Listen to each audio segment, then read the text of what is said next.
Hello and welcome to another episode of Advancement in Clinical Trials. I'm Rittika Dutta, your host for today.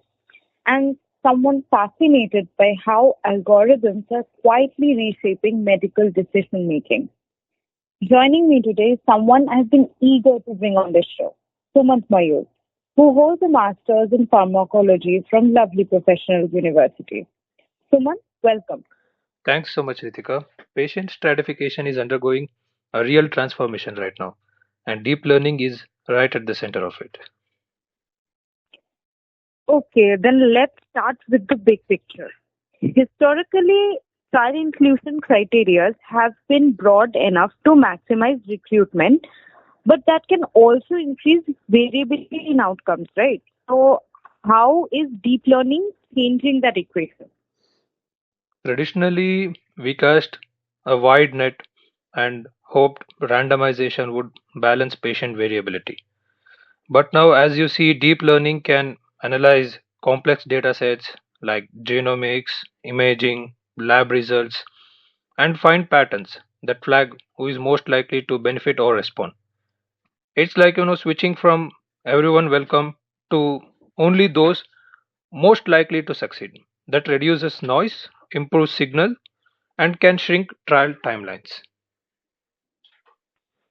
I am assuming that a lot of it relies on finding hidden phenotypes, patients who look similar on paper but have fundamentally different disease biology. How does unsupervised learning help here? Can you elaborate on that? Oh, yeah, sure, Ritika. Unsupervised learning is actually perfect for this. It clusters patients based on shared data features without needing predefined labels. You might discover three distinct subtypes of a disease that were never captured in clinical coding, and those subtypes can respond very differently to the same therapy. Identifying them upfront lets you design smarter, more targeted trials. So once you find these hidden groups, how do biomarkers fit into refining who gets in or stays out of a trial? Well, deep learning can sift through thousands of potential biomarkers, genes, proteins, imaging signatures, and identify which ones define each patient cluster.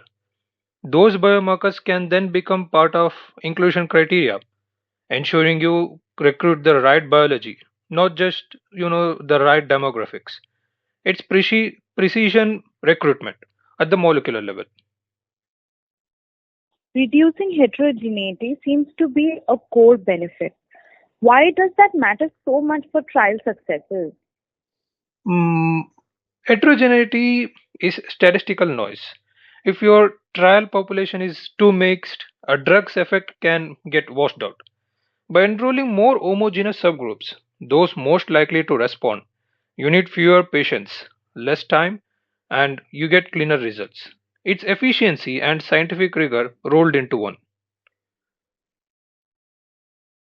Sounds great in theory, but patient data is, I think, very messy.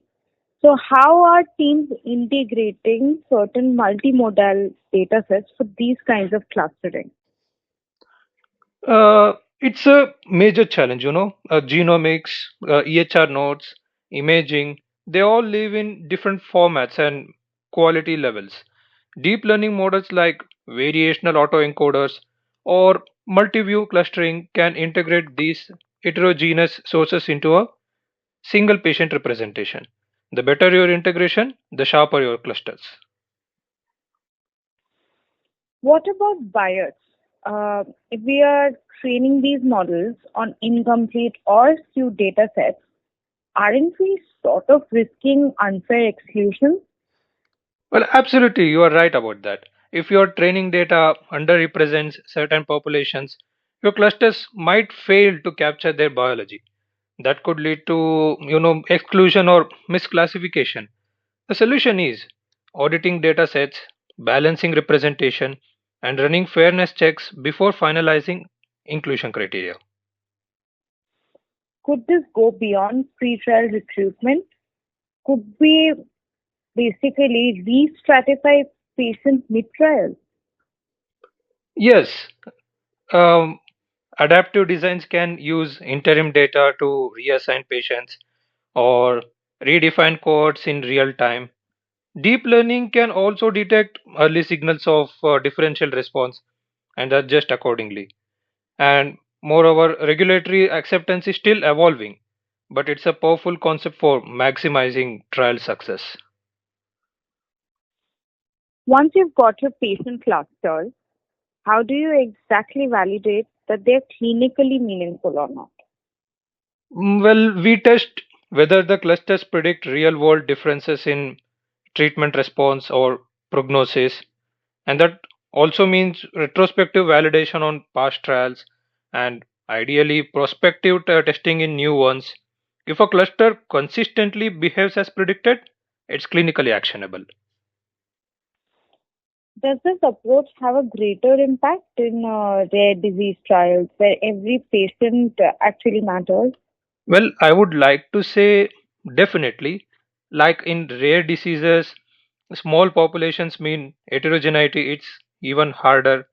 Deep learning based stratification can help you find the narrow subgroups most likely to respond, making trials feasible when patient numbers are in the dozen, not hundreds.